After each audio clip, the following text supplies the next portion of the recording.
Hello kids, today we will do strings.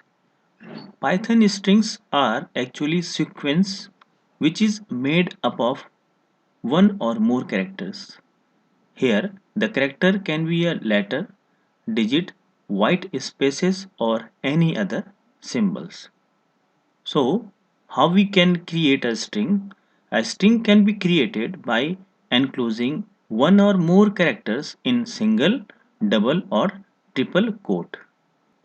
For example, str1 is a variable having string hello world with single quote, str2 hello world with double quotes, and this is a multi-line string with triple quotes, right? So in this way we can create strings in Python. So, what is the importance of string in Python? Suppose we want to store name of a employee or student. So, in order to store name in a variable, we need a string. हमें किसी भी बच्चे का नाम किसी variable में store करना है तो उसके लिए हमें स्ट्रिंग की आवश्यकता पड़ती है। अब जो स्ट्रिंग किसी वेरिएबल में स्टोर हो चुकी है, अब उसको हमको एसेस करना है, यूज करना है, तो it can be access with the help of its index. Suppose this is a string hello world, तो इस स्ट्रिंग की जो इंडेक्सिंग है वो दो तरह से होती है। एक होती है पॉजिटिव इंडेक्सिंग, एक होती है नेगेटिव इंडेक्सिंग। पॉजिटिव इंडेक्सिंग ये लेफ्ट से राइट की तरफ जाता है और जीरो से लेके आगे तक। Similarly negative indexing right hand से शुरू होता है और -1 से शुरू होता है। सो अगर हमको h को एसेस करना है with the help of index, तो हम इसको जीरो से एसेस करेंगे, इसका इंडेक्स जीरो होगा।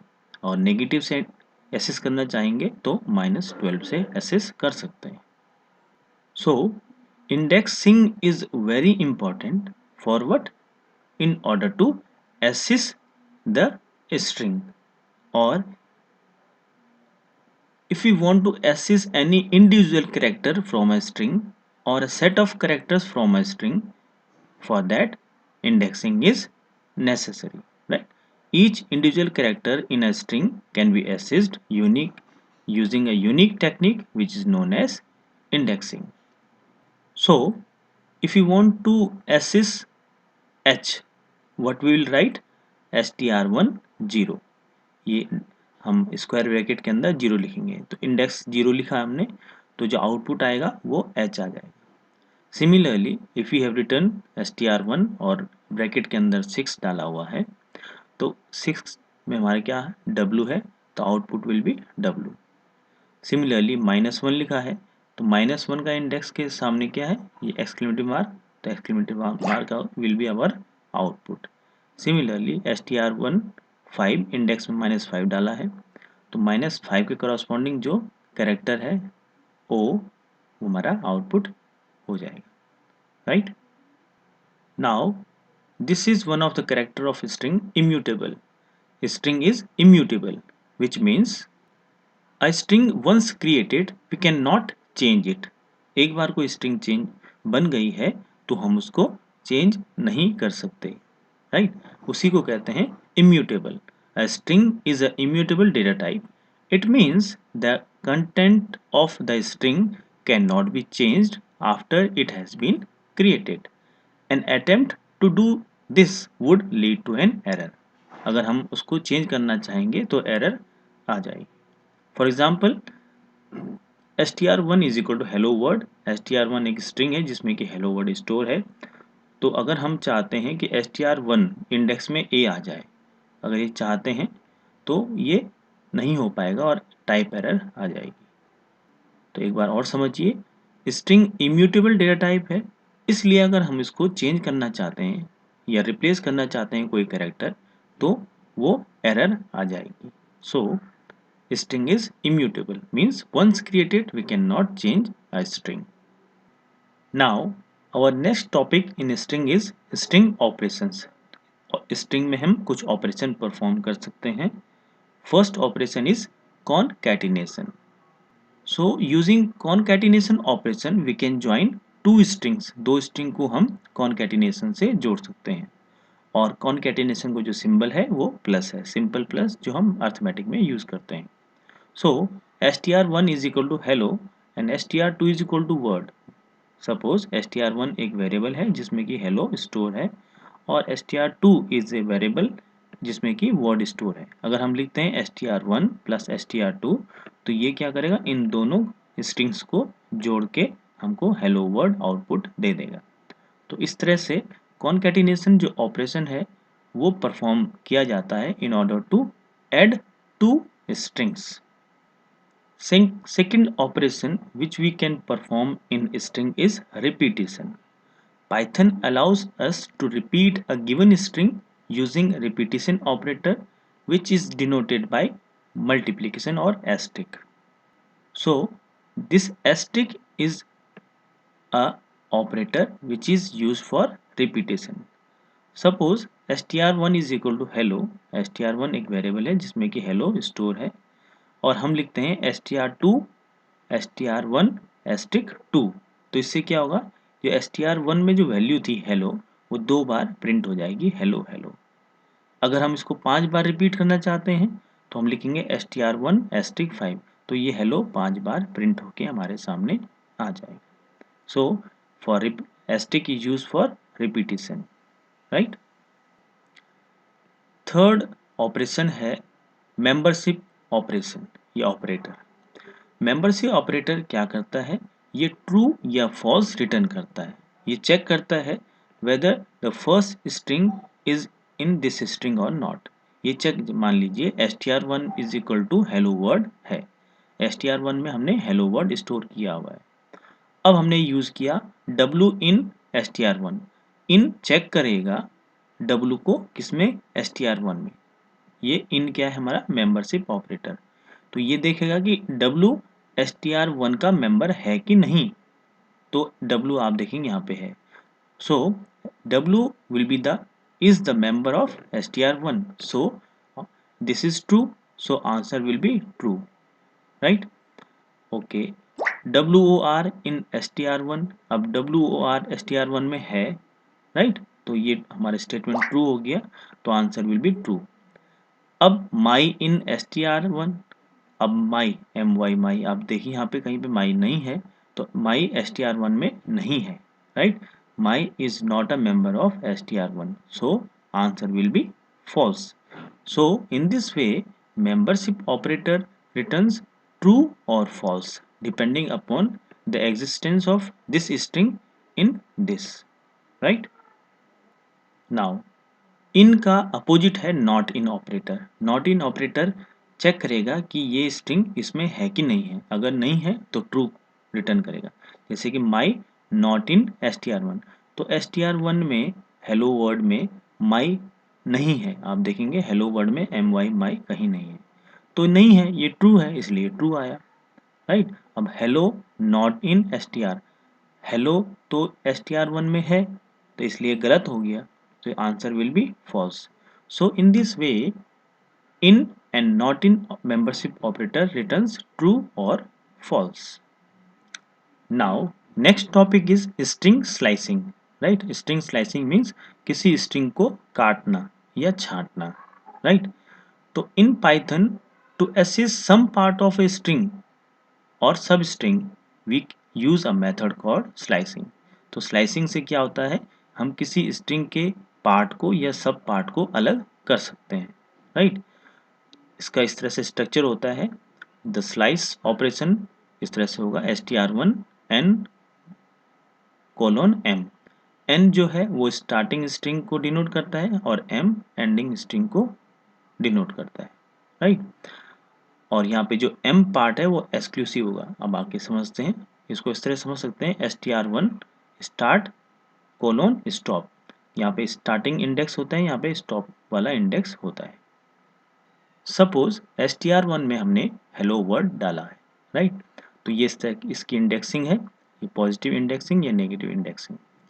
अब हमने लिखा str1 1:5.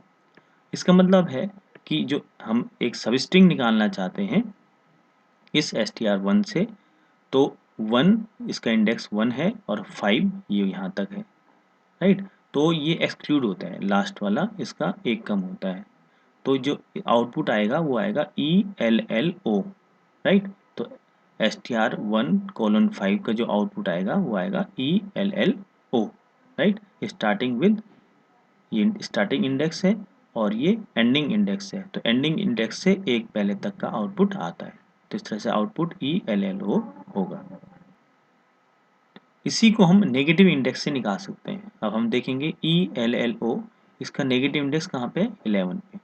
तो हम यहाँ से शुरू करेंगे 11, 10, 9, 8 और देन 7। तो अब हम क्या लिखेंगे यहाँ पे, str1 -11:-7। तो -11:-7 करेंगे तो क्या आएगा, ELLO आएगा। क्यों आएगा, क्योंकि यहाँ पे स्टार्टिंग इंडेक्स क्या है, -11, तो इस तरह से आगे बढ़ेगा एक एक करके और यहाँ तक हमारा आउटपुट आ जाएगा, राइट। नेगेटिव इंडेक्स वाला एक और ले लेते हैं, -5 से -1 तक। तो ये -5 है और ये -1 है, तो -1 से एक पहले तक आएगा आंसर। तो यहाँ पे जो आंसर है वो आएगा -5 के क्रॉसपोंडिंग क्या है, ORL and then D, right. -5 का इंडेक्स की जो वैल्यू वो आएगी, -4 की इंडेक्स की वैल्यू आएगी, -3 की इंडेक्स की वैल्यू आएगी, -2 के इंडेक्स की वैल्यू आएगी। तो इस तरह से हमने -5 से -1 तक ये दिया था, राइट। तो जो स्टॉप वाला इंडेक्स होता है उससे एक पहले तक का आंसर आता है, राइट। जो स्टॉप है उसको एक्सक्लूड किया जाता है, उसको लिया नहीं जाता, तो जो आंसर है वो ORLD होगा। चलिए एक और एग्जांपल लेते हैं, str1 7:10। अब 7 से लेके 10 तक, यहाँ से लेके यहाँ तक, तो जैसे हमने कहा 7 से शुरुआत हो रही है और 10 तक, राइट। तो 10 इसको एक्सक्लूड किया जाता है, तो आंसर क्या होगा, केवल ORL, आंसर होगा केवल ORL, राइट।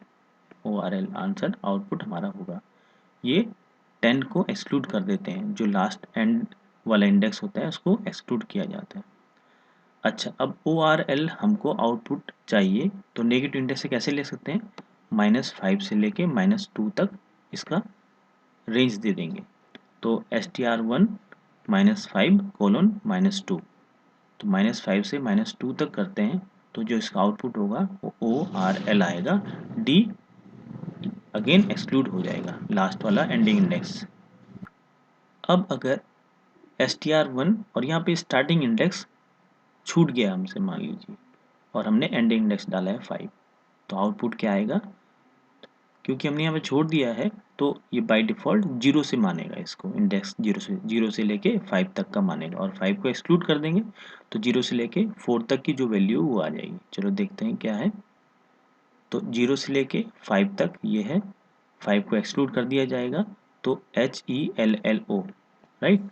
तो हमने जो हमारा आउटपुट है वो हेलो आउटपुट हमारा हो जाएगा। अब इस केस में हमने यहाँ पे हमने स्टार्टिंग इंडेक्स छोड़ दिया था, यहाँ पे हमने जो स्टॉप वाला इंडेक्स है वो छोड़ दिया है, तो इसका मतलब क्या हो जाएगा, 6th इंडेक्स से शुरू होके लास्ट तक का आउटपुट आ जाएगा। तो यहाँ पे 6 इंडेक्स में हमारे पास क्या है, W, तो WORLD और यहाँ पे एक्सक्लेमेटिव मार्क, ये पूरा हमारा आंसर आ जाएगा आउटपुट में, राइट।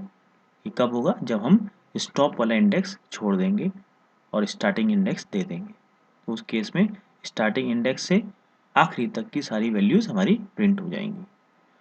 तो इसको समझ लीजिए, अगर हमने स्टार्टिंग इंडेक्स छोड़ दिया है तो 0 से शुरुआत होगी, और हमने एंडिंग इंडेक्स छोड़ दिया है तो लास्ट तक आउटपुट आएगा starting from this given index. Okay, in slice operation we can have third index, जिसको हम स्टेप साइज कहते हैं। तो ये स्लाइसिंग का एक्चुअल रूप है, सिंटेक्स है, स्टार्ट स्टॉप स्टेप। अभी तक हमने स्टार्ट और स्टॉप तक ही काम किया था, अब हम स्टेप भी बढ़ेंगे, राइट। सपोज str1 में हेलो वर्ड है और ये इसकी इंडेक्सिंग है जो हम पहले पढ़ चुके हैं। अब मान लीजिए str1 हमने आउटपुट ये कमांड रन की 0 11 1। तो स्टार्टिंग इंडेक्स क्या है 0, एंडिंग इंडेक्स क्या है 11 और स्टेप 1 1 कर दिया हमने, राइट। तो आउटपुट कहाँ, क्योंकि हमने जो हमें पता है कि जो स्टॉप इंडेक्स होता है उससे एक पहले तक का आंसर आता है, तो यहाँ तक आंसर आएगा हेलो वर्ल्ड, तो answer will B hello world, right. अब हम सेम क्वेश्चन, अब जो हमारी कमांड है वो हम ये लिखते हैं starting with 0 index ending with 11 और यहाँ पे स्टेप 1 के बदले 2 कर देते हैं। तो अब क्या आंसर आएगा HLOWRD। क्यों? क्योंकि हमने यहाँ पे स्टेप 2 कर दिया, तो 2 कर दिया तो एक एक स्किप हो जाएगा, तो इसलिए HLOWRD हमारा आउटपुट होगा। सिमिलरली अगर हम स्टेप 3 कर दें, तो 3 करेंगे तो फर्स्ट वैल्यू ये प्रिंट होगी, फिर 2 स्किप हो जाएंगी, फिर ये आएगा, फिर 2 स्किप हो जाएंगे, फिर ये आएगा, फिर 2 स्किप हो जाएंगे, इस तरह से ये आउटपुट हमारा आ जाएगा। यही काम हम नेगेटिव इंडेक्स में भी कर सकते हैं। अब देखिए स्टार्टिंग इंडेक्स -11, ठीक है, एंडिंग इंडेक्स -1, तो यहाँ से लेके यहाँ तक की हमारी पूरी रेंज है, ये रेंज हमारी यहाँ से यहाँ तक की है। और हम स्टेप किसका दे रहे हैं 1 का, पॉजिटिव 1 का, नेगेटिव 1 नहीं है, ध्यान रखिए पॉजिटिव 1। तो -11 में 1 जोड़ते हैं पॉजिटिव 1 तो -10 हो जाएगा, -10 में 1 जोड़ेंगे तो -9 हो जाएगा। तो इस तरह से जो हमारा आउटपुट है वो इलो वर्ड आएगा, राइट। इसको अगर हम ध्यान दीजिए -1 11 -1 इंडेक्स स्टॉप वाला, और यहाँ पे इंक्रीमेंट -1 का करें, राइट। तो हमारा स्टार्टिंग इंडेक्स क्या है -1, एंडिंग इंडेक्स क्या है -11, इंडेक्स स्टार्टिंग इंडेक्स है -1 हमारा एंडिंग इंडेक्स है, और इंक्रीमेंट भी हमने -1 का कर दिया, तो ये हमारा रेंज है। अब यहाँ पे हम इंक्रीमेंट अगर -1 का करते हैं तो -11 में -1 करते हैं तो कहाँ चले जाएगा, ये बाहर चले जाएगा, आउट ऑफ बाउंड हो जाएगा। तो इस केस में हमारा आउटपुट बिल्कुल एम्प्टी या नील हो जाएगा, राइट। तो यहाँ पे अगर हम चाहते हैं कि आउटपुट आए तो हमें ये जो रेंज है यहाँ से लेके यहाँ तक की हमने जो दी है उसके अंदर ही हमें प्रिंट करना होगा, राइट। अगर हमने -1 किया तो ये इसके बाहर चल जाएगा, क्योंकि हमने स्टार्टिंग इंडेक्स -11 दी थी और स्टॉप इंडेक्स -1 दिया था, तो इसके अंदर की वैल्यूज प्रिंट होगी। जबकि -1 स्टेप करने से कहाँ चले गया ये, -11 के बाद स्टेप -1 करते हैं तो -12 हो जाएगा, आउट ऑफ बाउंड हो जाएगा, तो ये एम्प्टी आ जाएगा, राइट। चलिए एक और क्वेश्चन लेते हैं। स्टार्टिंग इंडेक्स -1 स्टॉप -11, अब हमने उल्टा कर रहे हैं, स्टार्टिंग इंडेक्स -1 स्टॉप 11, राइट। और यहाँ पे जो इंक्रीमेंट किया है -1 का किया है, तो अब हमारा जो स्टार्टिंग इंडेक्स है वो हो जाएगा -1, करॉस्पॉन्डिंग वैल्यू है एक्सक्लेमेटिव मार्क, तो -1 फिर -2 -3 इस तरह से चलेगा। तो ये जो वैल्यूज़ हैं उल्टी वैल्यूज़ प्रिंट होंगी, पहले एक्सक्लेमेटिव मार्क, फिर डी, फिर 1 R, exclamative mark D R O, इस तरह से वैल्यू उल्टी वैल्यू प्रिंट होंगी इधर से राइट हैंड से लेफ्ट हैंड की तरफ, राइट। तो ये स्लाइसिंग आपके 11th के लिए 12th के लिए दोनों के लिए बहुत इंपॉर्टेंट है, राइट। तो आई होप आप समझे होंगे इसको। Thank you very much.